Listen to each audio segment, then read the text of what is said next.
My dear friends, there have been many slogans relating freedom throughout the centuries. And one of the notorious slogans was the Nazi slogan, which goes like this: "Work makes you free," that was hung over the concentration camps. But in today's gospel, we see Jesus declares, "The truth will set you free," or "The truth will make you free."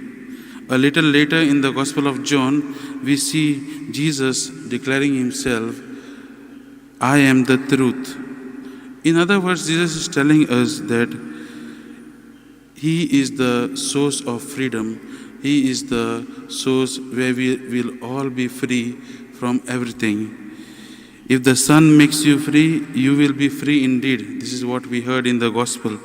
And Jesus is constantly telling us, only in Jesus, when we give ourselves to Jesus, we will be set free. And today's gospel is very apt for each and every one of us. My dear friends, as Christians, we need to reflect on our own selves. We might be followers of Christ, but deep within our hearts, if we have received Jesus, if we have allowed Jesus to enter in our life, deep within our hearts, are we free or are we in bondage of sin? Today in the gospel we see Jesus telling the Jews who believed him, but they answer him saying, "We are descendants of Abraham, and we are not in bondage to anyone."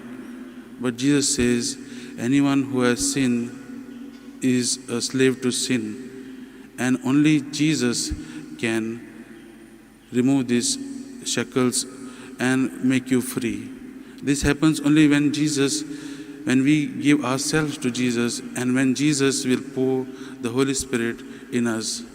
And it is only through Holy Spirit we'll be made free from our inner self, from the shackles of sin. As Saint Paul also many times he mentions, it is only where the Spirit of the Lord is, there is freedom.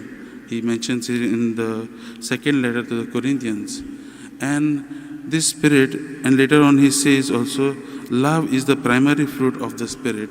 So when we are free, my dear friends, we gain the freedom of love, a freedom where we can love one another just as Jesus did. Just as Jesus gave himself to others, we will also be able to do that.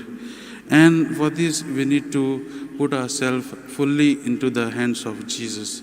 We need to give our whole life, whole body, mind, and soul to Jesus. And only once he comes into our lives fully, we will be able to give the love which we receive from Jesus to all others. And only then God will work through us.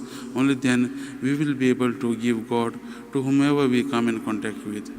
So as we will be praying today at our homes, as we will be praying whenever we get time, let us ask God for this grace, the grace to know him more, to love him more, to follow him more, so that we may imbibe Jesus in our hearts and give Jesus to whomever we come in contact with.